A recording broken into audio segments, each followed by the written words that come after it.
नमस्कार, मैं हूं आपके साथ शिवानी रतूड़ी और आप देख रहे हैं कैपिटल टीवी बिहार।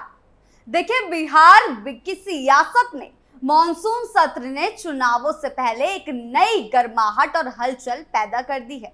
इस बार का चुनाव राजनीतिक रंगरूटों के लिए चुनौतीपूर्ण साबित होने वाला है, क्योंकि महागठबंधन जहां एनडीए के खिलाफ मोर्चा खोल रहा है, वहीं अपनी ही अंदरूनी खींचतान और विवादों में फंसा हुआ नजर आ रहा है। मॉनसून सत्र के दौरान जो प्रदर्शन, हंगामा और आरोप प्रत्यारोप देखने को मिले, उन्होंने महागठबंधन की कमजोरियों को उजागर किया है। जबकि वे एनडीए को घेरने की कोशिश कर रहे थे, वहीं उनकी अंदरूनी अनबन ने उन्हें राजनीतिक रूप से कमजोर भी किया है। इस पूरे घटनाक्रम ने साफ कर दिया है कि बिहार की राजनीति अब केवल विरोध प्रदर्शन की नहीं, बल्कि ठोस रणनीति और मजबूत नेतृत्व की मांग कर रही है। क्या कुछ हुआ है सत्र में, आइए जानते हैं विस्तार से। मॉनसून सत्र में मचा बवाल। बिहार विधानसभा का मॉनसून सत्र इस बार पूरी तरह से सियासी उठापटक और तीखी बयानबाजियों से भरपूर रहा।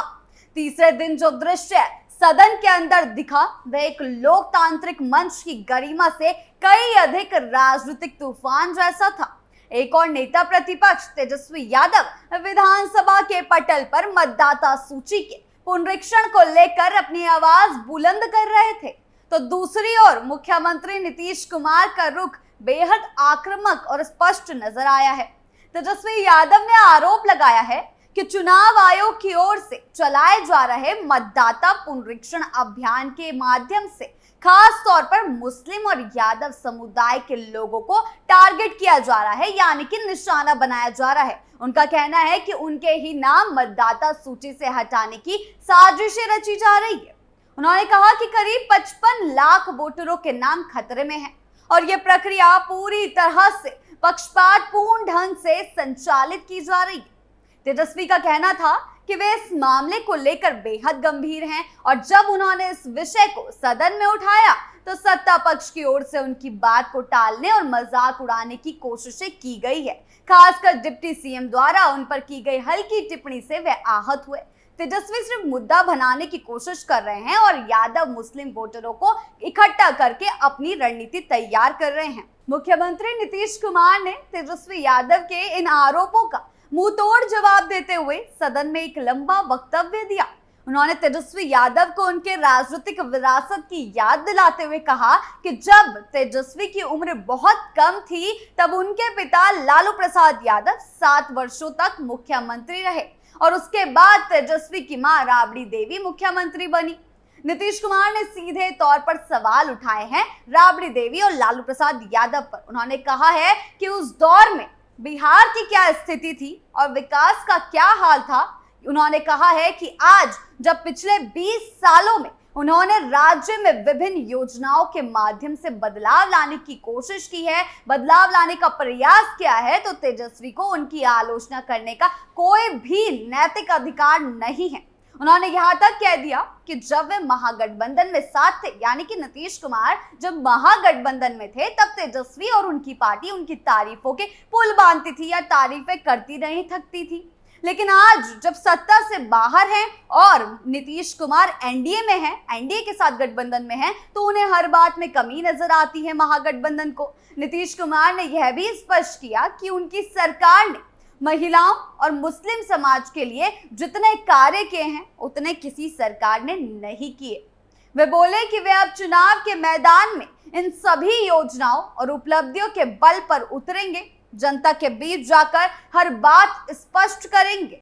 तेज के बगावती तेवर। सदन के अंदर ये सियासी घमासान बाहर मीडिया और जनता के बीच भी चर्चा का विषय बना हुआ है। तेजस्वी यादव और उनकी पार्टी राजद के नेता काले कपड़े पहनकर विरोध प्रदर्शन कर रहे थे, लेकिन आश्चर्य की बात यह रही कि तेज प्रताप यादव सफेद कपड़े पहनकर सदन में उपस्थित हुए। ये दृश्य राजनीतिक संकेतों से भरा हुआ था, जहां एक और उनकी पार्टी एकजुट होकर सरकार के विरोध में खड़ी नजर आ रही थी, वहीं तेजस्वी को तो पार्टी से बाहर कर दिया गया है, लेकिन फिर भी हैं तो वो लालू के बेटे ही। लेकिन वो फिर भी तेज का इस विरोध से अलग दिखना ये संकेत दे गया है कि महागठबंधन में सब कुछ ठीक नहीं चल रहा है और तेज तो खास तौर पर बगावती सुर अपना बैठे हैं। खास बात यह भी रही कि तेजस्वी के बड़े भाई तेज प्रताप यादव के बागी तेवर खुलकर सामने आने लगे हैं। तेज प्रताप द्वारा निर्दलीय चुनाव लड़ने की खबरों ने भी आरजेडी के अंदर खलबली मचा रखी है और यह स्थिति तेजस्वी यादव की नेतृत्व क्षमता पर भी सवाल खड़े कर रही है। ये कहना अतिशयोक्ति नहीं होगा कि महागठबंधन अंदर से असंतुलन की स्थिति में पहुंच चुका है। महागठबंधन में दरार, एक और तेजस्वी सरकार पर तीखे आरोप लगा रहे हैं। वहीं दूसरी ओर मुख्यमंत्री नीतीश कुमार लगातार योजनाओं और घोषणाओं के जरिए जनता को साधने की रणनीति पर काम कर रहे हैं। उन्होंने न सिर्फ 1 करोड़ नौकरियों का वादा दोहराया, महिलाओं के लिए भी आरक्षण की योजना को उन्होंने लागू किया है। बिजली मुफ्त योजना और युवाओं के लिए विभिन्न योजनाएं भी गिनाई गई हैं। इसके अलावा प्रधानमंत्री नरेंद्र मोदी का हालिया बिहार दौरा भी सत्ता पक्ष के लिए एक मजबूत आधार बन गया है, जहां से उन्होंने भी राज्य को कई सौगातें दी थी। इससे ये साफ हो गया है कि एनडीए अपनी रणनीति को जमीनी स्तर पर उतारने में सफल हो रहा है, जबकि विपक्ष केवल सदन और मीडिया में बयानबाजी कर रहा है और मुद्दे भुनाने की कोशिश की जा रही है। तेजस्वी के पास जब सत्ता थी तब उन्होंने 10 लाख नौकरियों का वादा किया था, जो अब तक अधूरा है। इसके उलट नीतीश कुमार अब 1 करोड़ नौकरियों की बात कर रहे हैं, जिससे युवाओं में एक सकारात्मक उम्मीद बनी है। इससे यह भी जाहिर होता है कि सत्ता पक्ष मुद्दों पर बात कर रहा है, जबकि विपक्ष केवल आशंकाओं और आरोपों की राजनीति कर रहा है। तेजस्वी यादव की रणनीति इस समय पूरी तरह से सवालों के घेरे में खड़ी हो गई है। वे लगातार सत्ता पक्ष को घेरने की कोशिश कर रहे हैं, लेकिन उनकी भाषा, तथ्यों की कमी और रणनीतिक अस्पष्टता उन्हें कमजोर साबित कर रही है। मतदाता पुनरीक्षण पर जो आरोप उन्होंने लगाए हैं, उन पर चुनाव आयोग पहले भी कई बार सफाई दे चुका है और साफ कर चुका है कि ये प्रक्रिया पारदर्शी और निष्पक्ष है। इसके बावजूद बार बार इसे उठाना एक विशेष समुदाय को साधने की कोशिश की तरह देखा जा रहा है कि मुस्लिम वोटर्स को भड़काने की कोशिश कर रहे हैं। यह रणनीति सीमित वोट बैंक को जरूर आकर्षित कर सकती है, लेकिन व्यापक जन समर्थन हासिल करने में विफल हो सकती है। बिहार की जनता अब जागरूक है और उसे ये भली भांति समझ में आ चुका है कि कौन नेता केवल विरोध के लिए विरोध करता है और कौन वास्तविक काम करता है। भाषणों और आरोपों का दौर अगर ठोस योजनाओं और विकास की बातों से दूर रहे तो जनता का भरोसा जीतना बेहद मुश्किल है और इस बात पर तेजस्वी को गौर फरमाना होगा। महागठबंधन की स्थिति फिलहाल डगमगाई हुई है। तेजस्वी यादव जिस तरह से हर मुद्दे पर लड़ाई लड़ने की कोशिश कर रहे हैं, उससे ये स्पष्ट है कि उनके पास सहयोगियों का पर्याप्त समर्थन नहीं है। उन्हें एक अलग रणनीति चुननी होगी जिसमें वो अपना विजन जो है जनता के सामने पेश कर पाए। सहयोगी दलों की चुप्पी और भीतर से उठती बगावतें आवाजें ये संकेत देती हैं कि आगामी चुनाव में एकजुट होकर लड़ना महागठबंधन के लिए एक बड़ी चुनौती बन सकता है।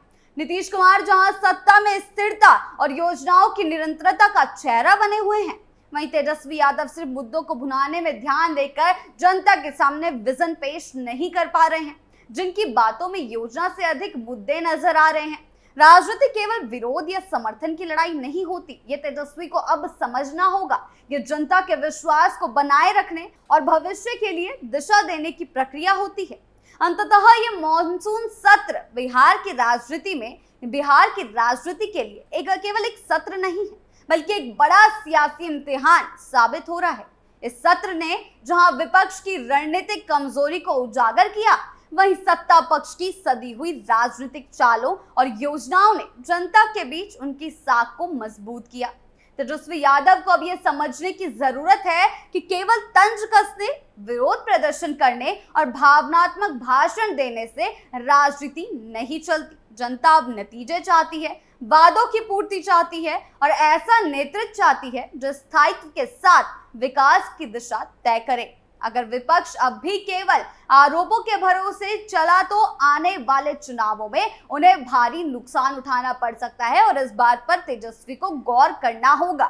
वहीं नीतीश कुमार की राजनीतिक और योजनाओं की श्रृंखला उन्हें एक बार फिर जनता का विश्वास दिला सकती है, जो कि महागठबंधन के लिए मुश्किलें खड़े करेगा। बिहार की सियासत फिलहाल चुनावी मोड़ पर आ खड़ी हुई है और यह सत्र उसका स्पष्ट संकेत बन गया है। इस पूरे घटनाक्रम और मॉनसून सत्र के दौरान जो सियासी तस्वीर उभरी है, वह न सिर्फ विधानसभा की कार्रवाई की दिशा को दिखाती है, बल्कि आने वाले बिहार चुनावों की भूमिका भी तैयार करती है, जहां एक और नीतीश कुमार अपनी योजनाओं, घोषणाओं और स्थिर प्रशासनिक अनुभव के बल पर जनता के बीच विश्वास कायम रखने की कोशिश कर रहे हैं। वहीं तेजस्वी यादव केवल विरोध, आरोप और संदेह के सहारे अपनी राजनीति को आगे बढ़ाना चाह रहे हैं। लेकिन अब बिहार की जनता केवल नारों और भाषणों से नहीं, बल्कि ठोस कार्यों और विकास की दिशा में उठाए गए कदमों से प्रभावित होती है।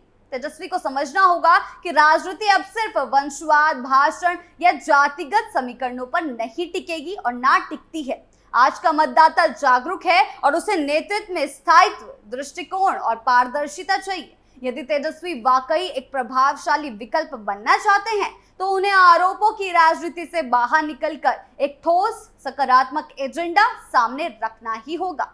आपको क्या लगता है, हमें कमेंट सेक्शन में जरूर बताएं। वीडियो अच्छी लगी हो तो लाइक, शेयर करें और चैनल को सब्सक्राइब करना ना भूलें। नमस्कार।